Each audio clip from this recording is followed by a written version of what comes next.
up? Welcome into your daily Buckeye Blitz for a Tuesday. It's a two for Tuesday. I don't know why I always say that. I don't mean anything by it. It's ingrained in my brain since I was a child. So, September 24th, 2024. Welcome in last week of the month, really, as we wind it down, getting in here. October's creeping up on us. Hopefully, the weather's starting to turn in your area. Looked like it was a scorcher there Saturday at the game, but same here. It's scorcher here every day. We're supposed to have a little storm coming up through the Gulf, so we'll buckle up, stock up on. Oh, I got to get to the liquor store. Somebody remind me to get to the liquor store before Wednesday. Storm is supposed to be here Thursday, I think. So, all right, thank you. You are my personal post-it notes. So let's get into it here. We're talking defensive stats and grades for the Buckeyes win on Saturday over the Marshall. Marshall. Anyway, so I'll give you my grades at the end. Please hit me in the comments with your grades. We're doing D-line, linebackers, safeties, and corners. I didn't want to divvy up the D-line into tackles and ends.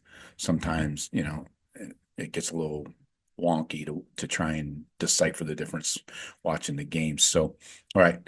So let's start off. Let's go good news first. Let's keep it positive first here, right out of the gates. Lathan Ransom is my MVP by far for this Buckeye defense on Saturday. 9 tackles, all by his lonesome. No assists. Didn't need anybody else's help. 3 stops. He had the forced fumble there on the sideline that trickled out of bounds. Almost got the recovery. That would have stopped that first drive. Would have been very useful. He was targeted 4 times in coverage. He did allow 4 catches, but for 27 yards. No major damage done there. You'd like to see less, but overall, a great day for Ransom. Against the run, he graded out a 90.2, because he had 3 stops and the forced fumbles. So those really pump up your run defense grade. Tackling 85.8, did not miss a tackle, which we will get into. And Denzel Burke had 5 tackles. He's not usually up there in the top 2 tackling defenders. Did have an assist there, had 2 stops. So getting in the mix there, mixing it up with the run defense. That's crucial for a good corner. To stick your head in there. Did not have a missed tackle either. So that's what we like to see. Who else here? Sonny had 4 tackles. We talked about the missed tackles on my instant reaction show on Sunday morning, so hopefully you check that out. I went in pretty hard on a guy that's really good and freaky, but he had 3 missed tackles. You cannot have one player with 3 missed tackles in a game. As a team, they had 7. Mitch Melton had 2 on his own, but he got in there later in kind of garbage time. Jack Sawyer had 1. So that has to be cleaned up. And then some of the younger guys, Will Smith, Arvell, those guys each had 1. That's up to 8. I got 8 missed tackles today. It was 7 yesterday. Somebody changed something on the PFF stuff. Anyway, what else? Total pressures.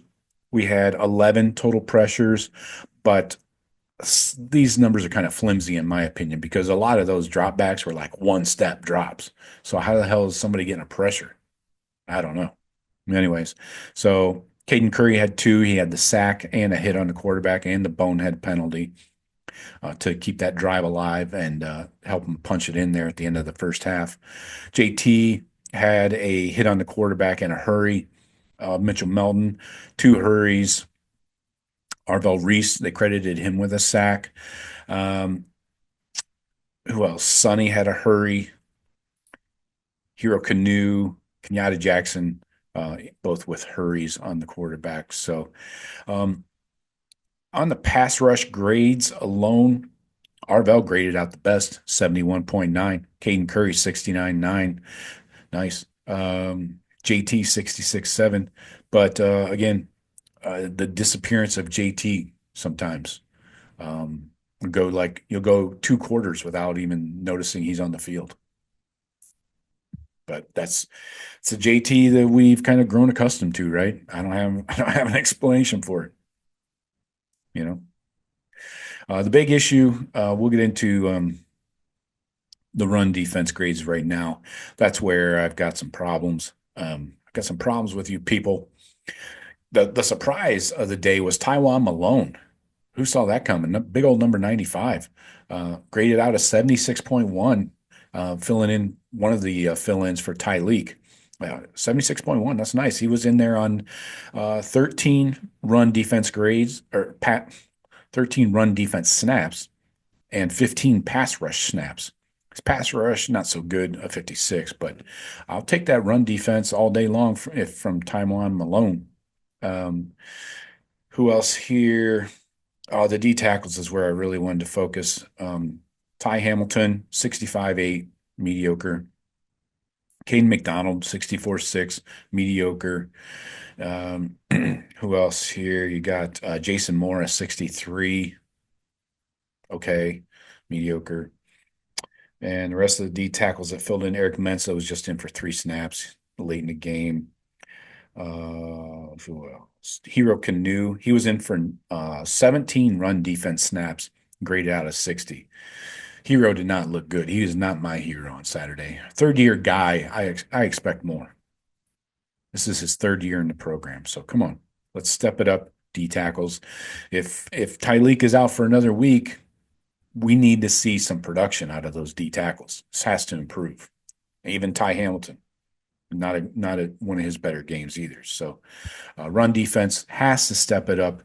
What do we allow here? 1 second, I got it. 125 yards rushing. That's too much, way too much. We're supposed to be one of the best run defenses in the country. Marshall's supposed to be one of the worst offenses across the board, right? Remember, we went over it. 116th in points per game, yards per game, 108th in the country is Marshall's defense. Rushing yards per game. I'm sorry, I've got this fucked up. My bad. Marshall's offense, 14 points a game. That's 114th. Yards per game, 273. That's 120th. Running the ball, yards per game, 138.5, 79th. So that we cannot, again, I'll say this, I mentioned it on the instant reaction. Just holding Marshall to their average is not acceptable by an Ohio State defense loaded with 4 and 5 stars. Can't do it. We allowed 7 of 18 on third down conversions, 1 of 2 on fourth. These drives, we talked about the big drives, 13 plays, 75 yards right out of the gates.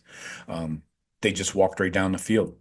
6 minutes, 46 seconds off the clock. Then they had another 9-play drive where they turned it over on downs. Thank God for that.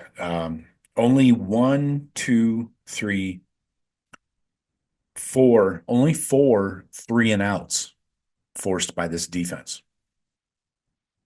Only 4. That's you can't do this. This is terrible.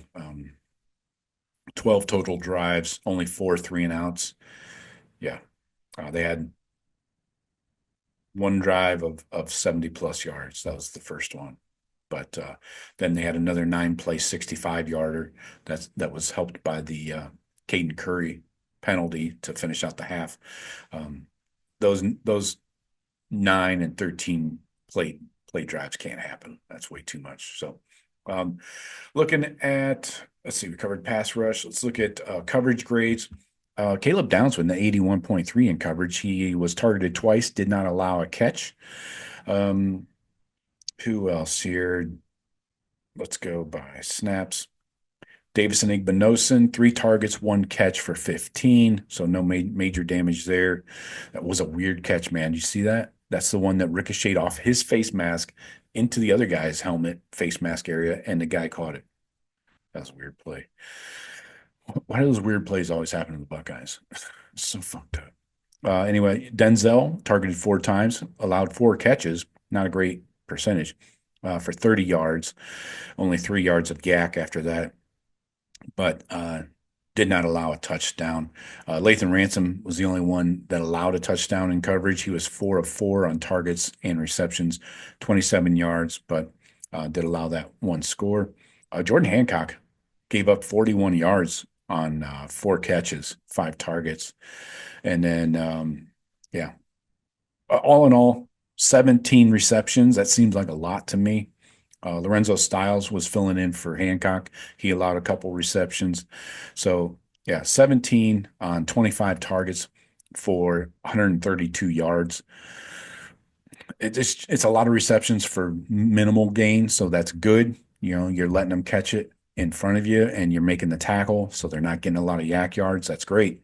But it seems like I don't know what was up with Jim Knowles' defense, but it just seemed like they were playing soft, like not soft like being pussies, soft like just letting the guys come to them, not taking the fight to the offense. You know, where was the emotion? I know it was a noon game in Shoe against a mediocre opponent, but um, I felt Jim Knowles' defensive play calling was just vanilla, boring. They didn't blitz at all. 5 blitzes on was it 21 dropbacks. Uh, so it, and the emotion. Lathan Ransom was the only one I saw out there who was bringing the heat and the fire and the energy. Where was everybody else? Oh, missed tackles again, 8 of them. It's horrible. So things to work on for sure, and you got to get right. This we're seeing an escalation in competition here week by week. Sparty's a little bit better. They're not, they're not middle of the country. They're a little bit higher to the top half in their offensive output. We talked about it last night or Sunday night with Jeff and Sean. So got to be ready. Going to have to make plays in coverage, pass rush, run game, everything. So um, anyway, my grades by position, D line, I'm giving a D. Just the lack of pressures by the D line was not good, and getting run over for the most part, giving up 123 yards or whatever it was. That's way too much. I went back, I watched the game like 3 times, and there's just gaping holes. It looked like they had our offensive line. LB's D as well, missed tackles. You're killing me, guys. Sonny leading the way there. Safeties B plus. Caleb Downs played well, but yeah, Lathan Ransom leading the way. So bright spot for the defense definitely would be the safeties. Corners just a C. They allowed 17 receptions, and a touchdown reception. Maybe not. Who knows? But I'm going C for the corners. That's too many catches allowed just by raw numbers alone. So. Anyways, let me know what you guys got. Hit me in the comments. As always, I appreciate you. Thanks for watching, and we'll talk to you later. Go Bucks.